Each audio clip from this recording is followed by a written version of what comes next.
ఈవేళ ఒక అధికారిని వల్ల వాళ్ళకి ప్రొటెక్షన్ లేదు,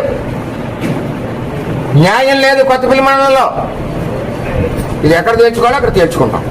అంచేది అధికారులు అర్థం చేసుకుని దీన్ని ఏమంటారు, పోలీస్ స్టేషన్లో బెయిల్ ఇచ్చి వాళ్ళకి మేళతాళాలతో పంపుతారా? ఇలాగ ఇళ్ళకెళ్ళి నరికేస్తుంటే ఏ సెక్షన్ వస్తుంది?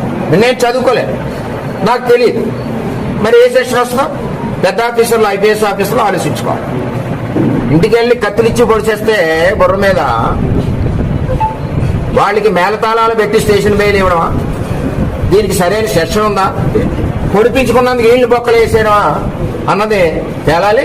ఎట్టి పరిస్థితుల్లోనే డిఎస్పీ మీద 40 రోజులు ఎందుకు అవ్వలేదు ఈ చర్య? వెంటనే చర్యలు తీసుకోవాలి, స్పాట్ లో సస్పెండ్ చేయాలి. అటువంటి వ్యక్తి ఎక్కడ లా అండ్ ఆర్డర్ లో ఉన్నా ఏ సమస్యలు ఉంటాయి కాబట్టి ఇది డీజీ గారు కూడా అర్థం చేసుకోవాలి. తక్షణం పేదవాళ్ళని ఈ విధమైన ఇబ్బంది పెడుతున్న డిఎస్పీని తక్షణం సస్పెండ్ చేయాలని చెప్పి నేను కోరుతా ఉన్నాను. ఈవేళ ఒక అధికారిని వల్ల వాళ్ళకి ప్రొటెక్షన్ లేదు, న్యాయం లేదు. కొత్తపల్లి మండలంలో ఇది ఎక్కడ తెచ్చుకోవాలో అక్కడ తెచ్చుకుంటాం. అంచేది అధికారులు అర్థం చేసుకుని దీన్ని ఏమంటారు, పోలీస్ స్టేషన్లో బెయిల్ ఇచ్చి వాళ్ళకి మేళతాళాలతో పంపుతారా? ఇలాగ ఇళ్ళకెళ్ళి నరికేస్తుంటే ఏ సెక్షన్ వస్తుంది? నేను చదువుకోలేదు, నాకు తెలియదు. మరి ఏ సెక్షన్ వస్తుందో పెద్ద ఆఫీసర్లు, ఐపీఎస్ ఆఫీసర్లు ఆలోచించుకోవాలి. ఇంటికి వెళ్ళి కత్తులిచ్చి పొడిచేస్తే బుర్ర మీద వాళ్ళకి మేళతాళాలు పెట్టి స్టేషన్ బెయిల్ ఇవ్వడమా?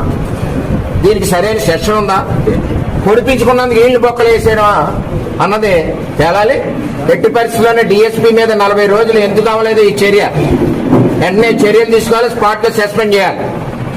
అటువంటి వ్యక్తి ఎక్కడ లా అండ్ ఆర్డర్ లో ఉన్నా ఏ సమస్యలు ఉంటాయి కాబట్టి ఇది డీజీ గారు కూడా అర్థం చేసుకోవాలి.